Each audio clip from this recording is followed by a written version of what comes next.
अगर आप दलित हो, पिछड़े वर्ग के हो, आदिवासी हो, माइनॉरिटी हो, ईबीसी हो, अति दलित हो, और उसमें मैं महिला भी जोड़ सकता हूं। हम राजनीति में आपके लिए दरवाजा खोलना चाहते हैं।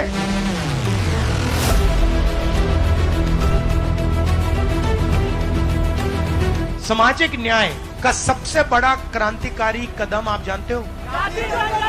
जाति जनगणना हमारे लिए पॉलिसी फ्रेमवर्क। जाति जनगणना के एकदम बाद आपको एक बात पता लग जाएगी कि हिंदुस्तान का 90% धन 1% लोगों के हाथों में है। फिर सबको पता लग जाएगा भैया हिंदुस्तान में भागीदारी किसकी कितनी हो रही है। उसके बाद सच्ची राजनीति शुरू होगी। इकोनॉमिक सर्वे, संस्थाओं का सर्वे कि हिंदुस्तान का धन किसके हाथ में है, जाति जनगणना से ये सब पता लग जाएगा। अगर नरेंद्र मोदी अरबपतियों को पैसा दे सकता है तो कांग्रेस पार्टी गरीबों को पैसा दे सकती है। जितने पैसे उन्होंने उनको दिए उतने पैसे हम आपको दे सकते हैं। और 50% का जो बैरियर है इसको हम उड़ा के फेंक देंगे।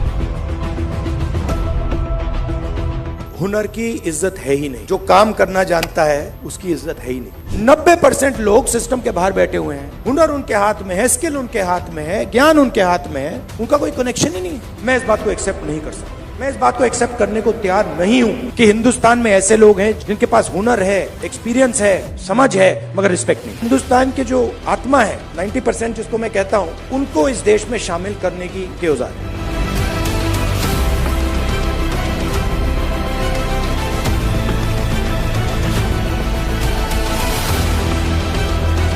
ये जो मैसेज है आप गांव-गांव में फैलाइए। संविधान का मैसेज, जाति जनगणना का मैसेज और 50% रिजर्वेशन की दीवार को तोड़ने वाला मैसेज। आपके युवाओं को हम राजनीति में लाकर, आपको हम राजनीति में लाकर, हम राजनीति का चेहरा बदलना चाहते हैं। देश में गरीब लोगों को, कमजोर लोगों को न्याय मिलना शुरू हो, और इसको अब दुनिया की कोई शक्ति नहीं रोक सकती है।